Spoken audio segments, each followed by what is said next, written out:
Good afternoon, welcome to my YouTube channel MS education. आपका हमारे YouTube channel पे स्वागत है। मैं हूं मनी फोगाट, आपको हिस्ट्री स्टूडेंट।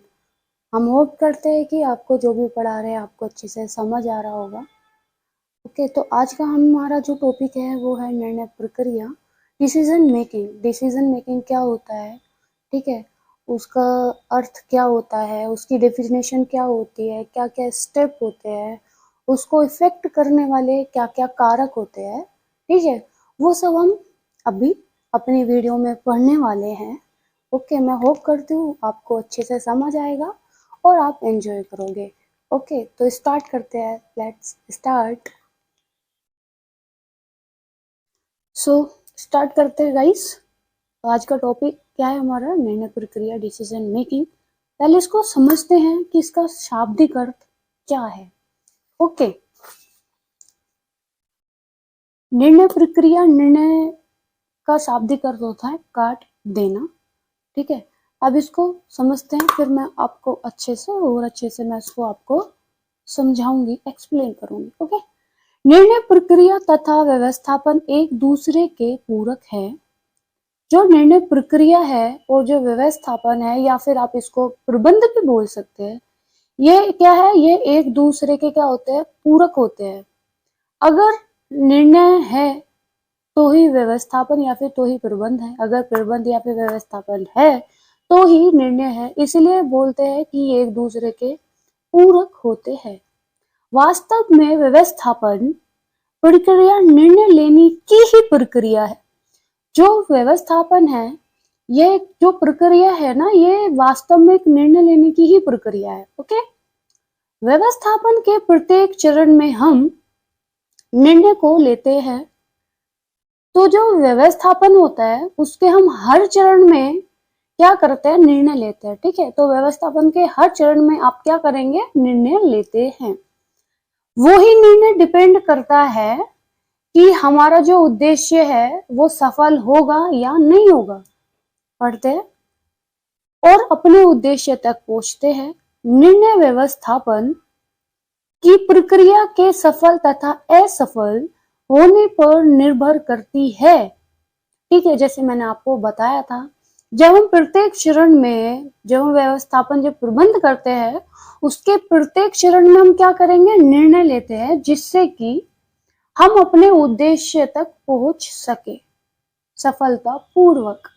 तो जब हम वहां पे निर्णय लेते हैं, जो उपयुक्त विकल्प होता है, ठीक है, उसको सेलेक्ट करके जब हम निर्णय लेते हैं, तो वो जो हमारा निर्णय है उसी पर डिपेंड करता है कि जो हमारा उद्देश्य है वो पूरा होगा या नहीं होगा। यह एक मानसिक प्रक्रिया है। अब यह मानसिक प्रक्रिया कैसे है, आप कैसे समझोगे, ठीक है, आओ समझते हैं। एग्जाम्पल मतलब समझो, मान लो आपके पास किसी चीज या किसी कार्य करने के बहुत सारे विकल्प है, ठीक है। आपके पास ढेर सारे विकल्प है कि आप ऐसे भी कर सकते हो, ऐसे भी कर सकते हो, ऐसे भी कर सकते हो और ऐसे भी कर सकते हो, ठीक है। बट आपको बहुत सारे विकल्प में से एक विकल्प आपको सेलेक्ट करना है, वो भी वो विकल्प आपको सेलेक्ट करना है जो कि आपकी हेल्प करेगा आपके उद्देश्य तक पहुंचने के लिए, ठीक है। जो भी आपका उद्देश्य है उस तक पहुंचने के लिए वो विकल्प ही आपकी हेल्प करेगा। अगर आपने वही विकल्प गलत चुन लिया तो आप अपने उद्देश्य तक नहीं पहुंच पाएंगे, आप विफल हो जाएंगे, असफल हो जाएंगे, ठीक है। अगर आपका निर्णय सही रहा विकल्प चुनने में, बेहतर विकल्प चुनने में, तो आप अपने उद्देश्य तक पहुंच जाएंगे, ठीक है। आई होप आपको समझ आया होगा, ठीक है। अब हम आगे पढ़ते हैं, ठीक है। तो आपको ये पूरा समझ आ गया होगा कि निर्णय प्रक्रिया क्या है। या फिर हम अगर इसे मतलब थोड़े से उसमें कहें तो हम ये कह सकते हैं कि आपके पास कई सारे विकल्पों के बीच में से एक सबसे बढ़िया विकल्प चुनने का एक तरीका है क्या, हमारा निर्णय, ठीक है। हमारा निर्णय क्या है कि बहुत सारे आपके पास विकल्प हैं, उसमें से आपको एक बढ़िया विकल्प चुनने की जो चुनने की जो प्रक्रिया होती है, जो आप चुनते हैं, जो चुनने का एक तरीका होता है, वही है निर्णय प्रक्रिया। ठीक है, इसी में एक ड्रैगन सर थे, उन्होंने भी निर्णय लेने को यही कहा है कि निर्णय वह विभिन्न विकल्प के मध्य चयन है। ठीक है, तो ड्रेकर सर ने क्या कहा है, जो निर्णय है वह क्या है, विभिन्न जो विकल्प होते हैं, ठीक है, उनके मध्य क्या है, चयन है। ठीक है, अब हम थोड़ा आगे पढ़ते हैं। ईसी ब्रिटेन के अनुसार निर्णय व्यवस्था प्रक्रिया की सर्वाधिक छोटी इकाई है, किंतु यह भौतिक विज्ञान के अणु के समान है। जो निर्णय व्यवस्थापन है, ये प्रक्रिया क्या है, ये सर्वाधिक छोटी इकाई तो है, बट किंतु ये जो भौतिक विज्ञान का जो अणु होता है ना, उसके महत्व, वो उसका एक महत्व होता है। ठीक है, उसी प्रकार जो ये निर्णय व्यवस्थापन प्रक्रिया है, उसका भी एक महत्व है। भौतिक विज्ञान के अणु का महत्व है, उसी प्रकार क्या है, व्यवस्थापन में निर्णय का महत्व है। ठीक है, आई होप आपको ये समझ आया होगा। अब ग्रॉस एवं कैंडल के अनुसार निर्णय लेना क्या है, ये प्रबंध का क्या है, हृदय है। क्या है, प्रबंध का हृदय है। इसी तरह और भी कुछ वर्ड बोले गए हैं, आप उसको एक बार ध्यान से देख लीजिए, क्योंकि एग्जाम में क्या होता है, आपसे पूछा जाता है। ठीक है, अगर आपसे पूछा जाता है हृदय क्या है, वो भी निर्णय है। अगर आपसे पूछा जाता है कि प्रबंध का केंद्र क्या है, तो वो भी आप क्या बोलेंगे, निर्णय है। अगर आपसे पूछा जाता है प्रबंध की आत्मा, तो भी आप क्या बोलेंगे, निर्णय है। अगर आपसे पूछा जाता है प्रबंध का मूल, तो भी आप बोलेंगे निर्णय है। ओके, आई होप आपको समझ आया होगा। ठीक है, तो मैंने आपको ये समझा ही दिया था, निर्णय और प्रबंध या फिर व्यवस्थापन क्या है, एक दूसरे के पूरक हैं। अब हम आगे नेक्स्ट पढ़ते हैं। अब हम पढ़ने वाले हैं निर्णय की प्रक्रिया को प्रभावित करने वाले कारक। जो हमारा निर्णय होता है, वो ऐसे क्या फैक्टर होते हैं, ठीक है, जो उस पे हमारे निर्णय पे, हमारे डिसीजन पे क्या इफेक्ट डालते हैं। ठीक है, तो क्या है, निर्णय की प्रक्रिया को प्रभावित करने वाले कारक क्या क्या होते हैं, वो हम देखते हैं। ओके, सबसे पहले निर्णय की स्थायी प्रकृति। जो हमारा निर्णय होता है, उसकी प्रकृति स्थायी होती है। ठीक है, ये है कि निर्णय की स्थायी प्रकृति, ये भी हमारे निर्णय पर प्रभाव डालता है। निर्णय का पारस्परिक संबंध। अब पारस्परिक संबंध, मान लो पहले जो आपने डिसीजन लिया है, मतलब आपने एक दिन पहले कोई डिसीजन लिया है, तो आगे भी आप उसके अकॉर्डिंग ही डिसीजन लेंगे। लाइक दैट कि आपने कोई भी जींस खरीदी है, ठीक है, तो आप उस जो जींस है, आप उसी के मैचिंग का आगे जाके शर्ट लेंगे, उसी के मैचिंग आप देखेंगे शूज लेंगे। ठीक है, तो ये डिपेंड करता है कि आपने पहले क्या डिसीजन लिया है, तो उसी के अकॉर्डिंग क्या है, आप अपना नेक्स्ट डिसीजन लेते हैं। ठीक है, उसके बाद है निर्णय कर्ता की समय संबंधी विचारधारा। जो हमारा मैनेजर है, जो प्रबंधक है, उसकी जो विचारधारा है, वो विचारधारा कैसी है, मतलब समय से संबंधी उसकी जो विचारधारा है वो कैसी है। अगर उसकी विचारधारा नेगेटिव होगी, ठीक है, तो कार्य कैसा होगा। अगर उसकी विचारधारा नेगेटिव है तो नेगेटिव होगा, अगर उसकी विचारधारा पॉजिटिव है तो कार्य पॉजिटिव होगा। उसके बाद पारिवारिक विशेषता, ठीक है, या फिर इसे परिवेश भी आप बोल सकते हैं। पारिवारिक विशेषता इन द सेंस, पारिवारिक प्रवेश इन द सेंस की बहुत बड़ा फर्क पड़ता है कि आप किस परिवार से बिलोंग करते हैं, आप किस परिवार से आते हैं। अगर आपके परिवार का जो माहौल है, मतलब आपके परिवार में अगर आपका कोई यहाँ पे गेस्ट आ रहा है और आप उनको कैसे भी ट्रीट करते हैं और ये आपके परिवार में होता है, तो आप भी बाहर जाके ऐसे ही पर्सन को ट्रीट करेंगे। ठीक है, आपके जो दिमाग है उसमें आपको ये ही ऐसा लगेगा कि ये सब सही है, क्योंकि हमारे घर में तो ऐसा ही होता है। ठीक है। तो ये बहुत बड़ा इफेक्ट होता है कि हमारा परिवार जो है, पारिवारिक जो है, उसका प्रवेश कैसा है, उसकी विशेषताएं क्या है, वो अच्छा है या बुरा है, हमारा परिवार जैसा भी है उसका हम पे, हमारे निर्णय पर इफेक्ट पड़ता ही पड़ता है। फिर है पारिवारिक संसाधन। हमारे परिवार में क्या क्या संसाधन हैं, ये भी हमारे निर्णय को इफेक्ट करते हैं। ओके। फिर है संस्कृति एवं महत्वाकांक्षा।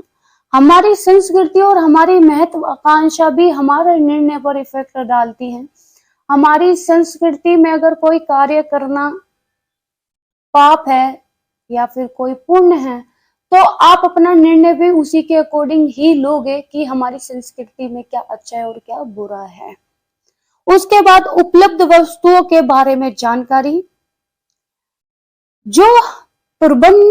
जो प्रबंधक है उसको जानकारी होनी चाहिए कि हमारे पास क्या क्या उपलब्ध क्या है, वस्तुएं है, साधन है, ठीक है, क्या क्या हमारे पास उपलब्ध वस्तु है, क्या क्या हमारे पास ऑप्शन है, उसके पास सारी जानकारी होनी चाहिए।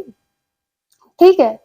तो तभी वो एक अच्छा निर्णय ले पाएगा जब उसे पता होगा कि उसके पास क्या क्या साधनों की उपलब्धि, मतलब उपलब्ध है, क्या क्या साधन उसके पास उपलब्ध है, उसके पास क्या, उसको सारी जानकारी होनी चाहिए, उसके पास क्या क्या ऑप्शन होंगे, उसे सारे ऑप्शन की जानकारी होनी चाहिए।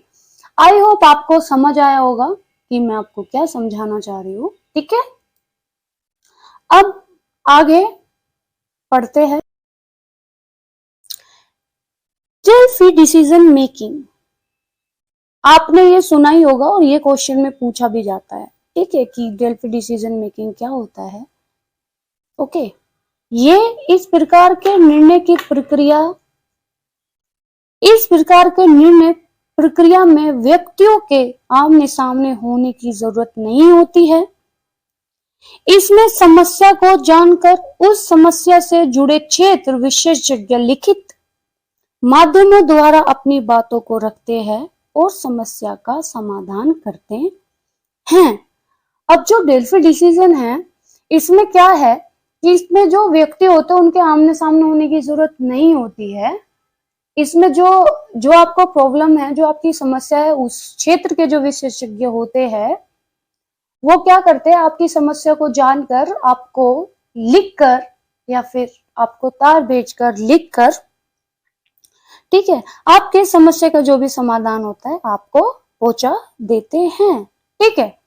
आई होप आपको समझ आया होगा। अब आगे पढ़ते हैं। अब हम एक बार ये देख लेते हैं। ठीक है। जॉन डीवी के निर्णय के चरण, ये नेट में और जेईसी वगैरह में ये सब में पूछा जाता है। ठीक है। ये जो भी मैं आपको पढ़ा रही हूँ आप अच्छे से समझिएगा। जॉन डीवी के निर्णय के चरण कितने होते हैं, आपसे पूछा जाए तो आप बोलेंगे 3। आपसे पूछा जाए कि कौन कौन से होते हैं तो आप बोलोगे समस्या क्या है, विकल्प क्या है और उचित विकल्प क्या है। जॉन डीवी के निर्णय के अनुसार जो चरण है, उनका मानना है कि सबसे पहले हमें पता होना चाहिए समस्या क्या है, फिर पता होना चाहिए कि विकल्प क्या है और फिर उसके बाद उचित विकल्प क्या है। जॉन डीवी निर्णय के ये 3 चरण हैं। ओके, इनको ऐसे ही आप याद रखिएगा। उसके बाद एक ये है हमारे पास ग्रास एवं कैंडल के निर्णय के अनुसार कितने चरण है, कितने स्टेप उन्होंने बताए हैं, तो उन्होंने बताए हैं 5 क्या है, समस्या को परिभाषित करना, विकल्प समाधान का चुनाव, विकल्प पर विचार, उचित विकल्प और परिणाम को स्वीकार। ठीक है।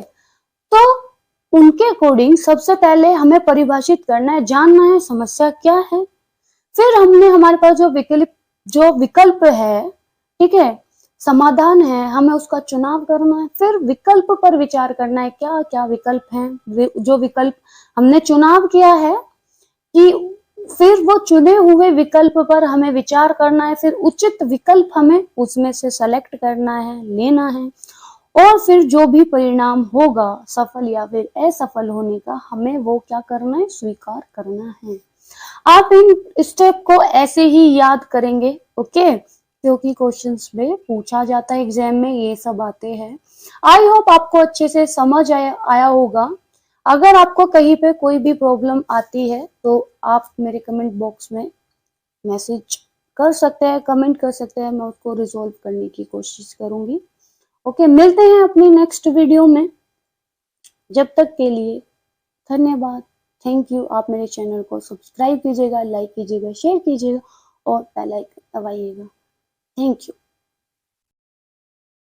तो ये था हमारा टॉपिक, निर्णय लेने की प्रक्रिया, डिसीजन मेकिंग। डिसीजन मेकिंग के मैंने आपको जितने भी स्टेप पढ़ाए हैं कि डिसीजन मेकिंग के स्टेप क्या होता है, इफेक्ट करने वाले कारक क्या होते हैं और इसका शाब्दिक अर्थ क्या होता है और इसने किसने इसको क्या कहा, डेफिनेशन। आई होप आपको सब समझ आया होगा। अगर आपको कहीं पे भी कोई प्रॉब्लम आ रही है तो आप मेरे कमेंट बॉक्स में कमेंट कीजिएगा। आपको जो भी प्रॉब्लम है मैं उसको रिजॉल्व करने की कोशिश करूंगी। मिलते हैं नेक्स्ट वीडियो में, इसी को कंटिन्यू करते हैं जिसमें मैं आपको पढ़ाने वाली हूँ कि जो निर्णय होते हैं उसके कितने प्रकार होते हैं, ओके, और वो निर्णय कैसे कैसे लिए जाते हैं, कौन सा निर्णय अच्छा है और कौन सा बुरा है, कौन सा निर्णय कब लिया जाता है और कब नहीं। आगे वाले वीडियो में हम ये सब पढ़ने वाले हैं। मिलते हैं नेक्स्ट वीडियो में। आप मेरे यूट्यूब चैनल को सब्सक्राइब कीजिएगा, लाइक कीजिएगा, शेयर कीजिएगा और अपना ढेर सारा प्यार दीजिएगा। जब तक के लिए thank you so much, bye.